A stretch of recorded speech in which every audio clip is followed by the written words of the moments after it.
There's something about the first day of school that always feels like a fashion show on steroids, especially at Rivercrest High, where even backpacks cost more than your future. As the black limousine pulled up to the gates, cameras clicked. Not press cameras, just students with iPhones pretending they had TMZ subscriptions. Out stepped Sierra Valencia, rich girl royalty. Heels on concrete, shades on face, and a look that screamed, "I rule this school." With her were her backup besties, Maya, the savage one, and Gigi, the pretty one who was also kind of dumb, but lovable. "They say there's a new girl today," Maya said, flipping her hair as they walked through the gates like runway queens. Gigi chimed in, chewing gum loudly. "Heard she's, like, super weird. Transferred from some town where cows outnumber people." Sierra smirked. "Let her try to sit at my table." Meanwhile, Leah Green was staring at the building in front of her with eyes wide as saucers. She held her mom's old duffel bag and wore a denim jacket that had once belonged to her granddad. "Just be invisible," she muttered to herself. Invisibility equals survival. Leah was painfully shy. She had moved to Rivercrest with her dad after her mom passed away and her old school had bullied her into silence. She didn't care about fame or drama, she just wanted to sing. Music was her escape, and her voice. It could make statues cry.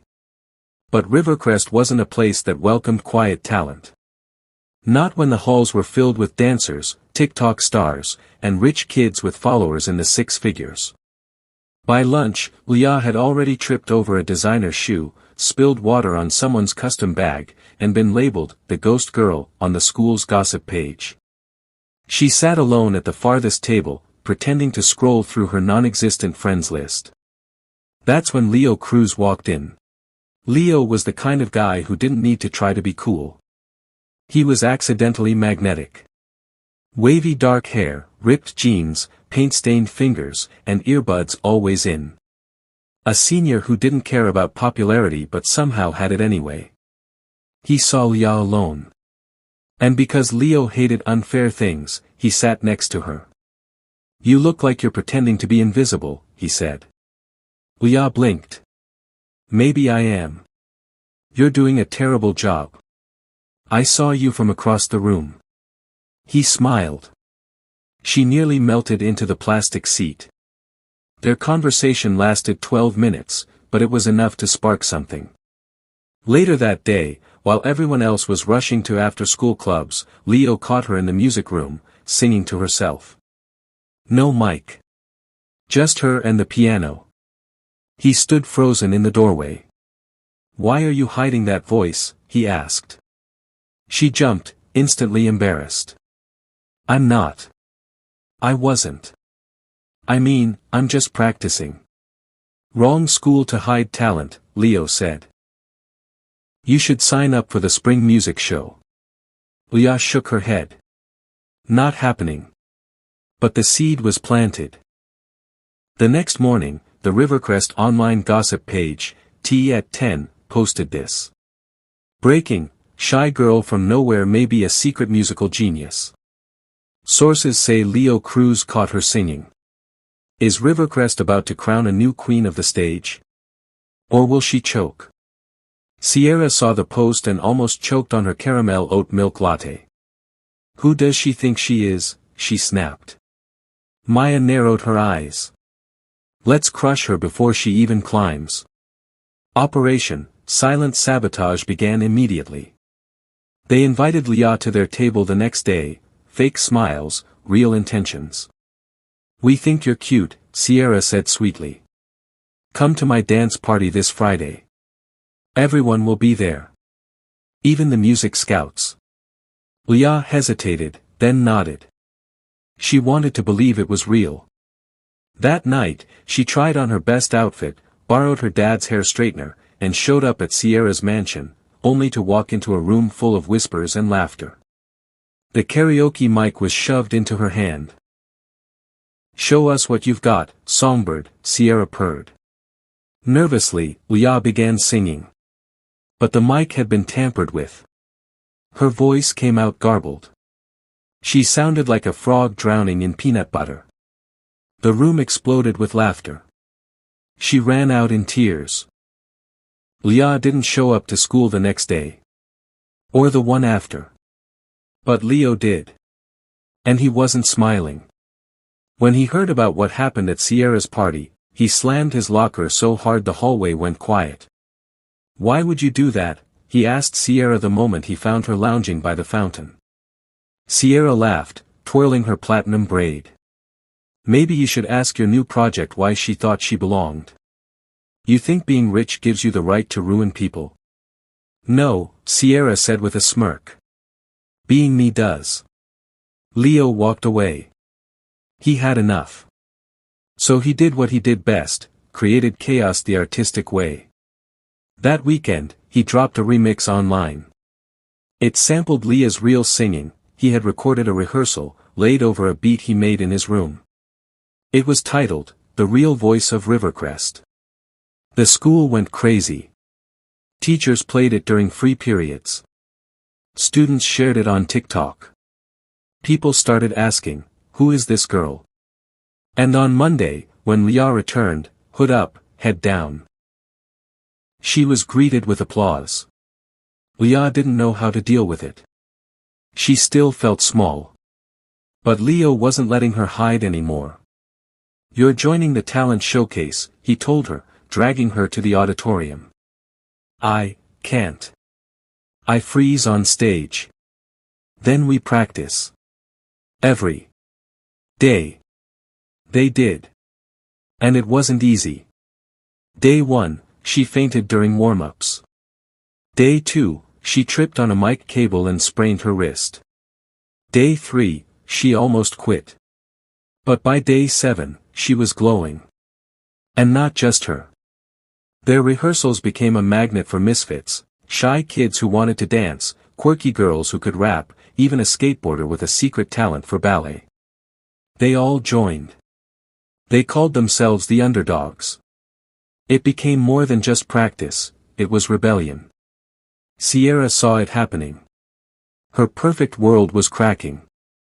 She wasn't just jealous now. She was threatened. "Let's destroy the showcase," Maya said. "No," Sierra replied, eyes narrowing. "We'll join it. And steal it." Auditions were announced. The gym turned into chaos. Singers screamed, dancers flipped, poets cried. Sierra's crew arrived in matching white bodysuits, glitter dripping from their hair. Their performance?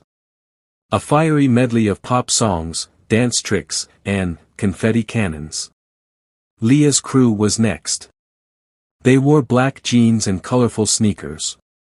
Leah stepped forward, grabbed the mic, and froze. Her old fear returned. Her knees wobbled. Her throat tightened. Then Leo, from behind the curtain, strummed the guitar. He didn't say anything. Just played her favorite chords. Leah took a breath and started slow. But then, her voice soared. She owned the stage. She wasn't pretending anymore.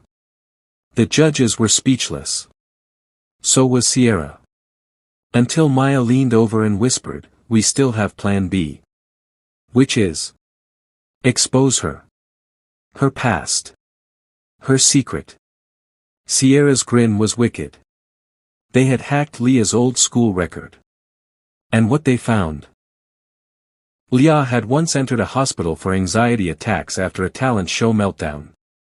And now they were ready to leak it, on the night of the final performance. The night before the talent showcase, the school's gossip page exploded with a post. Police car light scandal alert. Rivercrest's rising star Leah Green once had a breakdown during a middle school talent show. Sources say she was hospitalized after passing out on stage. Is she stable enough for tomorrow's spotlight? Hashtag meltdown part 2". Within minutes, comments flooded in. Wait, is this for real? She faked being confident. Kinda feel bad tbh. She's just pretending to be strong. Leah didn't read the post. Not at first. It was Leo who burst into her room at 10:41 p.m., laptop in hand. "Don't panic," he said, completely panicking. He showed her the screen. At first, she didn't speak. Then she closed the laptop gently and sat down. "So now they know," she whispered. Leo sat beside her. "We can take them down. You don't have to go through this again. Just say the word and I'll pull the team out." Leah looked up, eyes no longer full of fear but fire. "No," she said. "If I run now, I'll never stop running." Leo stared at her like he'd never seen her before. Not the shy girl. Not the awkward transfer. But the star. "Then let's make tomorrow the biggest, loudest, craziest comeback Rivercrest has ever seen." The auditorium was packed. Phones were charged. Drama was in the air like glitter. Backstage was chaos. The underdogs were stretching, doing vocal warm-ups, and nervously sipping juice boxes. Sierra and her crew were brushing on highlighter like it was war paint. Leah stood quietly in front of a mirror. "I'm not afraid," she told her reflection. "I'm ready." Leo came over, handed her a mic. "This is more than a performance now. This is your story." Leah took the mic. "Let's make some noise." First performance, Sierra's crew. They came in blazing. Literally. Pyrotechnics. Confetti. Perfect choreography. Maya did a flip. Gigi accidentally kicked a judge's clipboard. It was flashy. Loud. Flawless. But, it didn't feel real. Second performance. The underdogs. The lights dimmed. A single spotlight hit Leah. She started a cappella. Her voice was raw, shaking, but beautifully vulnerable. Then Leo joined on guitar. The rest of the crew flowed in, dancers, rappers, a kid doing beatbox with a kazoo. It was chaotic. Colorful. Honest. Alive. Leah's final verse brought the crowd to their feet. "I broke once, I fell twice, but now I rise and light the sky." Musical notes, "You can laugh, you can lie, but I'll still sing, this is my life." Standing ovation. Even the teachers clapped. Sierra? She didn't clap. But even she looked stunned. After the show, the school lobby buzzed with praise. Leah's phone was blowing up. She had messages from people she'd never spoken to. "Your voice gave me chills. Sorry for believing the gossip. You're real. Thank you." Sierra, meanwhile, was fuming. She cornered Leah near the vending machines. "You don't belong here," she hissed. Leah looked at her, calm and composed. "You know what? You're right," she said softly. "I don't belong in a world built on pretending. I belong on that stage. With people who let me be me." Sierra scoffed. "You think this makes you better than me?" "No," Leah replied. "But it makes me free." Then she turned, and walked away. Monday morning, the school felt different. People nodded at Leah in the hallway. Some even smiled. Sierra was quieter than usual. But most shocking of all, she actually said sorry. It was awkward, mumbled, and clearly painful, but real. Leah forgave her. Not because she had to, but because she was tired of hate. She had bigger things to chase. At lunch, Leo sat across from her as usual. "So," he said. "Next stop, National Talent Tour." She blushed. "Let's survive midterms first." He grinned, then leaned in and whispered, "Also, prom." She choked on her juice. "You're asking me to prom with orange pulp in my teeth?" "Iconic," he teased. They laughed until their stomachs hurt. And as the final bell rang, Leah looked around the school that once made her feel small. Now, she didn't just survive it. She owned it. Moral lesson. No matter how many times life tries to silence you, your voice still matters. Be yourself, even if others try to tear you down. True strength isn't about being perfect, it's about rising every time you fall. This story reminds us that everyone has a hidden strength, even the quietest person in the room. Jealousy and bullying only win when we give up, but if we rise above, we inspire others too. Real friends stand by you when things get tough, and being honest and true to yourself is the boldest thing you can do. Thank you so much for watching/listening to this story. If it inspired you, made you smile, or reminded you of your own school days, I'd love to hear your thoughts in the comments. Don't forget to like, subscribe, and share if you enjoyed it. Your support means the world. And remember, no matter who doubts you, always believe in your own voice. See you in the next story.